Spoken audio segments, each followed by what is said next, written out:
ಪ್ರಕರಣದ ದೂರೇನಿದೆಯಲ್ಲ ಆ ವಿಚಾರಕ್ಕೆ ಸಂಬಂಧಪಟ್ಟಂತೆ ಆರೋಪಿ ಪತ್ತೆ ಆದರೂ ಕೂಡ ಸಂತ್ರಸ್ತ ಮಹಿಳೆ ಪತ್ತೆ ಆಗ್ತಾ ಇಲ್ಲ. ನೋಡಿ, ದೂರು ಕೊಟ್ಟು 2 ದಿನ ಆಗಿದೆ. ಆ ಮಹಿಳೆ ಯಾರು ಅನ್ನೋದು ಇನ್ನೂ ಕೂಡ ಪತ್ತೆ ಆಗ್ತಾ ಇಲ್ಲ. ಮಹಿಳೆ ಬಗ್ಗೆ ಆರೋಪಿ ಮಾಹಿತಿ ಕೊಟ್ಟಿದ್ದಾರೆ, ಆದ್ರೆ ಆ ಮಹಿಳೆ ಯಾರು ಅನ್ನೋದು ಇನ್ನೂ ಕೂಡ ಪತ್ತೆ ಆಗ್ತಾ ಇಲ್ಲ.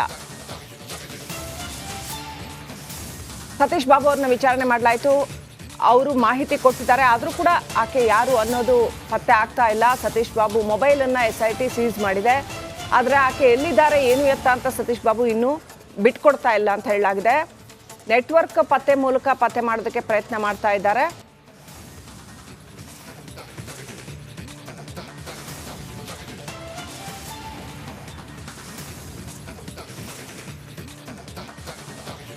ಅಪ್ಡೇಟ್ ಪಡ್ಕೊಳ್ಳೋಣ. ಪ್ರತಿನಿಧಿ ವಿನೋದ್ ಕನೆಕ್ಟ್ ಆಗಿದ್ದಾರೆ. ವಿನೋದ್, ಈ ಪ್ರಕರಣದಲ್ಲಿ ಇದು ಒಂದು ಸ್ವಲ್ಪ ವಿಭಿನ್ನವಾಗಿದೆ ಉಳಿದ 2 ಪ್ರಕರಣಗಳಿಗಿಂತ. ವಿನೋದ್, ಇದರಲ್ಲಿ ಈ ಮಹಿಳೆ ಯಾರು ಅನ್ನೋದು ಇನ್ನೂ ಕೂಡ ಪತ್ತೆ ಆಗಿಲ್ಲ ಅಂತ ಈ ಸತೀಶ್ ಬಾಬು ಅವ್ರನ್ನ ತನಿಖೆ ಮಾಡಿದ್ದಾರೆ. ಅವರು ಮಾಹಿತಿ ಕೊಟ್ಟಿದ್ದಾರಾ, ಕೊಟ್ಟಿಲ್ವಾ, ಅಥವಾ ಅವರಿಂದ ಏನು ಮಾಹಿತಿ ತೆಗೆಯೋಕೆ ಆಗ್ತಾ ಇಲ್ವಾ SITಗೆ? ಈ ಮಹಿಳೆ ಅವ್ರು ಜೀವಂತ ಇದ್ದಾರಾ, ಎಲ್ಲಿದ್ದಾರೆ, ಹೇಗಿದ್ದಾರೆ, ಏನಾದರೂ ಡೀಟೇಲ್ಸ್ ಸಿಕ್ಕಿದೆಯಾ SITಗೆ? ಏನಿದೆ ಅಪ್ಡೇಟ್ ವಿನೋದ್?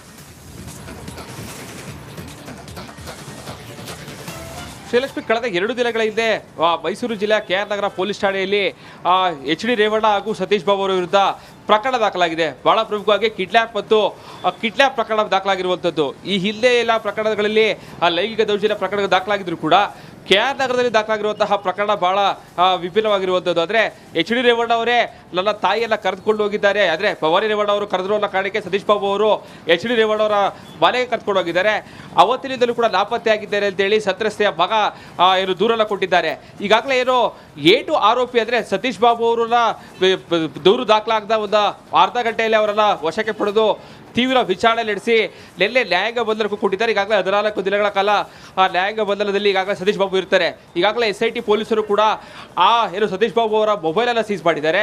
ತನಿಖೆ ವೇಳೆ ಯಾವುದೇ ಮಾಹಿತಿಯನ್ನು ಕೂಡ ಪೊಲೀಸರಿಗೆ ಬಿಟ್ಕೊಟ್ಟಿಲ್ಲ. ನನಗೆ ಏನು ಗೊತ್ತಿಲ್ಲ ಅನ್ನೋದು ಬಿಟ್ಟರೆ ಬೇರೆ ಯಾವುದೇ ರೀತಿಯಾದಂತಹ ಮಾಹಿತಿಯನ್ನು ಕೊಟ್ಟಿಲ್ಲ.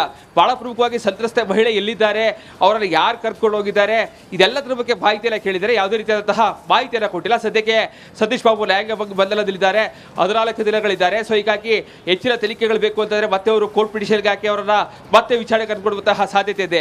ಈಗ ಸಿಕ್ಕಿರುವಂತಹ ಮೊಬೈಲ್ ಏನಿದೆ, ಸತೀಶ್ ಬಾಬು ಅವರು ಮೊಬೈಲ್ ಅನ್ನ ಸೀಸ್ ಮಾಡಿರುವಂತಹ SIT ಅಧಿಕಾರಿಗಳು ಬಹಳ ಪ್ರಮುಖವಾಗಿ 29ನೇ ತಾರೀಕು ಸತೀಶ್ ಬಾಬು ಅವರು ಎಲ್ಲೆಲ್ಲಿ ಹೋಗಿದ್ದಾರೆ, ಜೊತೆಗೆ ಯಾರ ಜೊತೆ ಮಾತನಾಡಿದ್ದಾರೆ, ಇದೆಲ್ಲದರ ಬಗ್ಗೆ ಏನು ಟವರ್ ಲೊಕೇಶನ್ ಮೂಲಕವಾಗಿ ಸಾಕಷ್ಟು ಮಾಹಿತಿಗಳನ್ನ ಕಲೆ ಹಾಕ್ತಾ ಇದ್ದಾರೆ.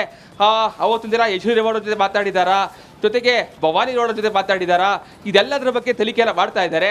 ಸೊ ಹೀಗಾಗಿ ಇಲ್ಲೂ ಕೂಡ ಸಂತ್ರಸ್ತ ಮಹಿಳೆ ಸಿಗದೇ ಇರೋ ಕಾರಣಕ್ಕಾಗಿ ಆಕೆಯನ್ನ ಇವರು ಯಾವ ಇದರಲ್ಲಿಟ್ಟಿದ್ದಾರೆ, ಒಂದು ವೇಳೆ ಆಕೆ ಬಂದು ಏನೋ ಪೊಲೀಸರ ವಿಚಾರಣೆಯಲ್ಲಿ ಬಾಯ್ಬಿಟ್ಟಿದೆ ಆದಲ್ಲಿ ಈ ಒಂದು ಕೇಸ್ನಲ್ಲಿ HD ರೇವಣ್ಣ ಅವರಿಗೆ ಮತ್ತಷ್ಟು ಸಂಕಷ್ಟ ಎದುರಾಗುವಂಥ ಸಾಧ್ಯತೆ ಇರೋ ಕಾರಣಕ್ಕಾಗಿ ಈ ರೀತಿ ಮಾಡ್ತಾ ಇದ್ದಾರೆ ಅನ್ನುವಂತಹ ಚರ್ಚೆಗಳು ಶುರುವಾಗಿದೆ.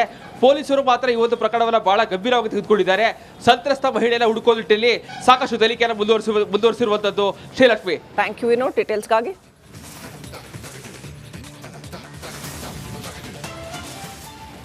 ನೋಡಿ, ಪ್ರಜ್ವಲ್ ರೇವಣ್ಣ, HD ರೇವಣ್ಣ, ಭವಾನಿ ರೇವಣ್ಣ ಅವರಿಗೆ ಸಂಕಷ್ಟ ಎದುರಾಗಿದ್ರ ಬಗ್ಗೆ ಮಾತಾಡ್ತಾ ಇದ್ವಿ. ಬಟ್ ಈ ಒಂದು ಕೇಸ್ನಿಂದ ದೊಡ್ಡ ಗೌಡ್ರು ಚಿಂತೆಗೀಡಾಗ್ಬಿಟ್ಟಿದ್ದಾರೆ. ಮೋಸ್ಟ್ಲಿ 60 ವರ್ಷದ ರಾಜಕೀಯ ಜೀವನದಲ್ಲಿ ಯಾವತ್ತೂ ಕೂಡ ಇಂತಹ ನೋವನ್ನ ಅವ್ರು ಕಂಡಿರಲಿಲ್ಲ ಅಂತ ಅನ್ಸುತ್ತೆ. ಹಾಗಾಗಿ ನೊಂದು ಬಿಟ್ಟಿದ್ದಾರೆ ದೊಡ್ಡಗೌಡ್ರ ಆರೋಗ್ಯದ ಮೇಲೆ ಕುಟುಂಬದ ಆತಂಕ ಕೂಡ ಇದೆ ಅಂತೆ. 92ರ ವಯೋಮಾನದ ದೇವೇಗೌಡರಿಗೆ ತೀವ್ರ ಆಘಾತ ಆಗ್ಬಿಟ್ಟಿದೆ ಈ ಪ್ರಕರಣದಿಂದ. ಸರಿಯಾಗಿ ಊಟ ಮಾಡ್ತಿಲ್ಲ, ನಿದ್ದೆ ಮಾಡ್ತಿಲ್ಲ ಮಾಜಿ ಪ್ರಧಾನಿ HD ದೇವೇಗೌಡರು. 4-5 ದಿನಗಳಿಂದಲೂ ಕೂಡ ಮನೆ ಬಿಟ್ಟು ಹೊರ ಬಂದಿಲ್ಲ ದೇವೇಗೌಡರು. ಹೀಗಾಗಿ ದೇವೇಗೌಡರ ಆರೋಗ್ಯದ ಬಗ್ಗೆ ಕುಟುಂಬಸ್ಥರಿಗೆ ಚಿಂತೆ ಕಾಡ್ತಿದೆಯಂತೆ. ಪ್ರಕರಣದ ಬಗ್ಗೆ ಹೆಚ್ಚು ಚಿಂತಿಸದಂತೆ ದೇವೇಗೌಡರಿಗೆ ಸಲಹೆ ನೀಡಲಾಗ್ತಾ ಇದೆ. ವೈದ್ಯರು ಕೂಡ ಅದನ್ನೇ ಹೇಳ್ತಿದ್ದಾರೆ. ಬಟ್ ಸಹಜವಾಗಿ ಈ ರೀತಿಯ ಚರ್ಚೆ ಆಗ್ತಾ ಇದೆ, ದಿನಕ್ಕೊಂದೊಂದು ರೀತಿಯಲ್ಲಿ ಪ್ರಕರಣ ತಿರುವು ಪಡೆದುಕೊಳ್ತಾ ಇದೆ. ಸಹಜವಾಗಿ ಅವರ ಮೊಮ್ಮಗ ಆಗಿರೋದ್ರಿಂದ ಚಿಂತೆ ಇದ್ದೇ ಇರುತ್ತೆ, ಯಾರು ಏನೇ ಧೈರ್ಯ ಹೇಳಿದ್ರು ಕೂಡ. ಈ ಬಗ್ಗೆ ಮತ್ತಷ್ಟು ಡೀಟೇಲ್ಸ್ ಅನ್ನ ಕೊಡ್ತಾ ಹೋಗ್ತಾರೆ ಪೊಲಿಟಿಕಲ್ ಬ್ಯೂರೋ ಹೆಡ್ ವಿಜಯ್ ದೂರವಾಣಿ ಸಂಪರ್ಕದಲ್ಲಿದ್ದಾರೆ. ವಿಜಯ್, ಮೋಸ್ಟ್ಲಿ 60 ವರ್ಷದ ರಾಜಕೀಯ ಜೀವನ, ದೇವೇಗೌಡರ ರಾಜಕೀಯದ ಹಾದಿ ಬಗ್ಗೆ ಮಾತಾಡ್ತಾ ಇದ್ವಿ. ಅವರ ವಿಚಾರಗಳನ್ನ ನಾವು ನೆನಪು ಮಾಡಿಕೊಂಡ್ರೆ ಮೋಸ್ಟ್ಲಿ ಇಂಥ ನೋವು ಯಾವತ್ತೂ ಕೂಡ ಹಿಂದೆಂದೂ ಕಂಡಿರಲಿಲ್ಲ ಅಂತ ಅನ್ಸುತ್ತೆ. ಅವರು ಹೇಗಿದ್ದಾರೆ ದೊಡ್ಡಗೌಡರು, ಏನ್ ಮಾಹಿತಿ ಕೊಡ್ತೀರಿ?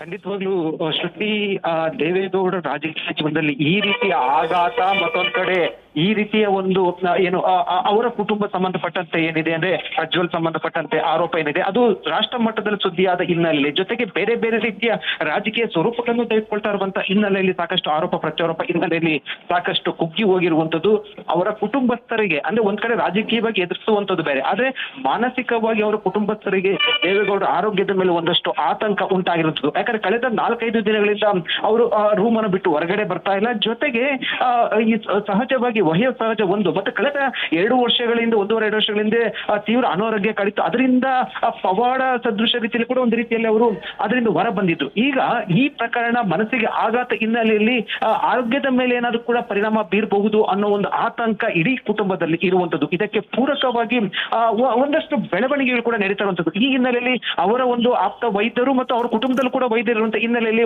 ಕುಟುಂಬಸ್ಥರಿಗೆ ಒಂದಷ್ಟು ಸಲಹೆಗಳನ್ನ ಕೊಟ್ಟಿರುವಂತದ್ದು. ಅಂದ್ರೆ ಯಾವುದೇ ಕಾರಣ ಕೂಡ ಹೆಚ್ಚು ಟಿವಿಯನ್ನು ನೋಡಕ್ ಬಿಡಬೇಡಿ ಅಂತ, ಜೊತೆಗೆ ಏನು ಆರೋಗ್ಯದ ಮೇಲೆ ನಿಗಾ ಇಡಬೇಕು ಅಂತ ಒಂದಷ್ಟು ಮುಂಜಾಗೃತ ಕ್ರಮಗಳನ್ನು, ವೈದ್ಯಕೀಯ ಸಂಬಂಧಪಟ್ಟಂತೆ ಆರೋಗ್ಯ ಸಂಬಂಧಪಟ್ಟಂತೆ ಒಂದಷ್ಟು ಕೆಲ ಮುಂಜಾಗೃತ ಕ್ರಮಗಳನ್ನು ಕೂಡ ಕೈಗೊಂಡಿರುವಂತದ್ದು. ಅಂದ್ರೆ ಅದರ ಅರ್ಥ ಆರೋಗ್ಯದ ಮೇಲೆ ಒಂದಷ್ಟು ಪರಿಣಾಮ ಬೀರುವಂತ ಆತಂಕ ಇಡೀ ಕುಟುಂಬದ ಮೇಲೆ ಈಗ ಕಾಡ್ತಾ ಇರುವಂತದ್ದು. ಶ್ರುತಿ. ಓಕೆ ವಿಜಯ್, ಧನ್ಯವಾದಗಳು ತಮ್ಮೆಲ್ಲ ಮಾಹಿತಿಗೆ.